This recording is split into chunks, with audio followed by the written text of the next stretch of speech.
E aí, bom dia, graça e paz a você que está acompanhando o Devocional Casa da Graça aqui no canal Acessando a Graça. Hoje é 20 de dezembro. Antes de qualquer coisa, eu queria pedir para você já se inscrever no canal, deixar o seu like, compartilhar. O nosso tema hoje é o pior lugar para se viver. E eu gostaria de ler com vocês Isaías 43:18, que diz assim: esqueçam o que se foi, não vivam no passado. O pior lugar para se viver é o nosso tema hoje. E se alguém lhe fizesse essa pergunta assim: fulano, na sua opinião, qual é o pior lugar para se viver? Talvez você dissesse: acho que nos países que vivem em guerra, esses países aí que terminam com um Afeganistão, Cazaquistão, não quero ser injusto, né, e falar uma coisa que eu não sei, mas você pode dizer, talvez os países que vivem em guerra, talvez viver longe da família seja o pior lugar para se viver, talvez morar nas favelas do Rio de Janeiro ou nos lugares mais perigosos de São Paulo. Não tenha dúvida, eu pelo menos se pudesse escolher um lugar para criar os meus filhos, não seria nenhum desses lugares que nós citamos aqui, embora eu sei que pessoas boas, que Deus ama, moram nesses lugares, mas ainda assim essa não seria a principal resposta. O pior lugar para se viver, e por isso nós lemos Isaías 43:18, esqueçam o que se foi, não vivam no passado. O pior lugar para se viver é no passado.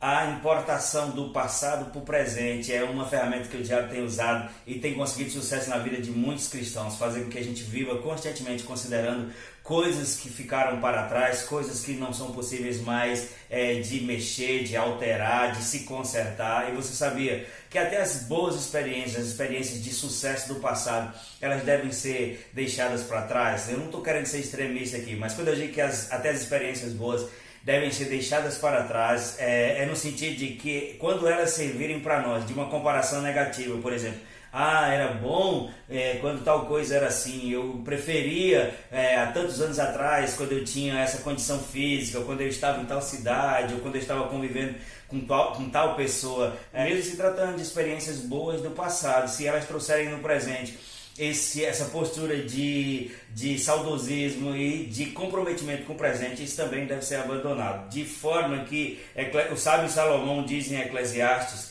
capítulo 7, versículo 10, ele vai dizer: não diga, abre aspas, porque os dias do passado foram melhores do que hoje, fecham aspas. É uma pergunta, ele termina, pois não é sábio fazer esse tipo de pergunta. Percebe que ele está dizendo aqui que não é sábio fazer esse tipo de questionamento. Porque no passado as coisas eram melhores, porque o passado foram melhores do que os dias de hoje. Porque eu quero te dizer, à luz da palavra, que o melhor tempo da sua vida é o que ainda vai vir.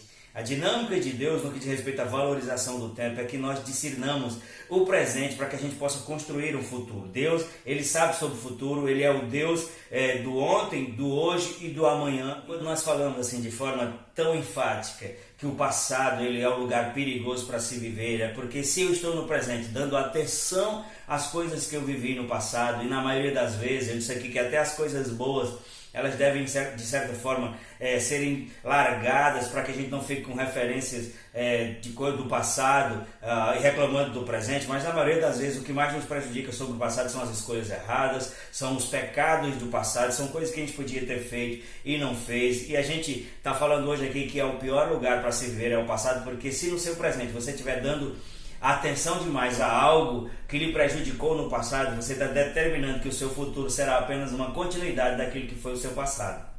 O escritor aos Hebreus, quando ele está falando sobre a proposta de Deus, que é uma carreira para a nossa vida, ele diz que a gente deve abandonar qualquer coisa que nos atrapalhe, pesos e pecados, coisas que venham comprometer essa carreira, deve ser abandonada. E eu quero lhe dizer pelo Espírito que essa tentativa do diabo de hipervalorizar coisas do passado, trazer de volta coisas que não podem ser mexidas mais, seja uma experiência boa ou seja uma experiência ruim, mas qualquer coisa que venha trazer no presente um peso, era tão bom quando era assim, ou então, nossa, como aquilo foi ruim, tão ruim que eu não consigo me desprender. Tudo isso são investidas do diabo para atrapalhar o seu presente com a finalidade de comprometer o seu futuro. Você já ouviu falar muito sobre Paulo, Paulo é um homem que ele diz que considerou tudo que ele tinha como perda para ganhar a Cristo. E Paulo tinha muitas coisas para se vangloriar como pessoa, status de um homem estudioso, de um homem influente na sua geração, mas ele também tinha muitas coisas negativas. Paulo foi um homem que prendeu os cristãos, que machucou eles, que os entregou às prisões.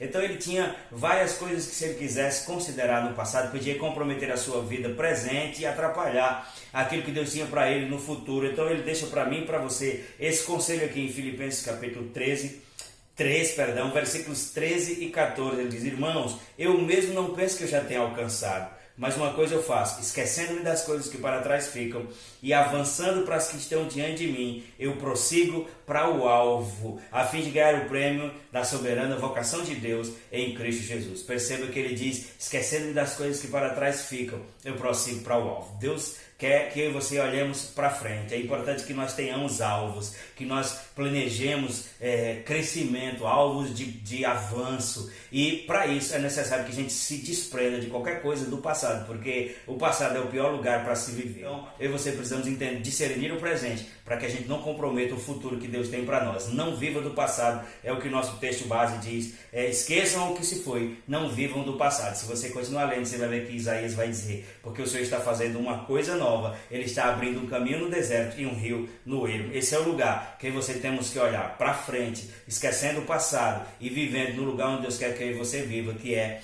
no presente, focado no futuro que Ele tem para nós. Eu quero ler aqui uma confissão, quero que você repita comigo e diga assim: não devo viver no passado. A Bíblia me instrui a esquecer as coisas que ficaram para trás.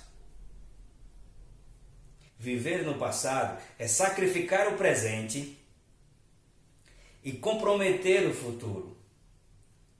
Por isso não serei rebelde e prosseguirei para o alvo, para alcançar o prêmio da soberana vocação de Deus em Cristo Jesus. Amém? Não viva no passado. Você foi abençoado? Então faça comentários aí, compartilhe esse vídeo, faça chegar a outras pessoas. Eu espero você no vídeo de amanhã, em nome de Jesus.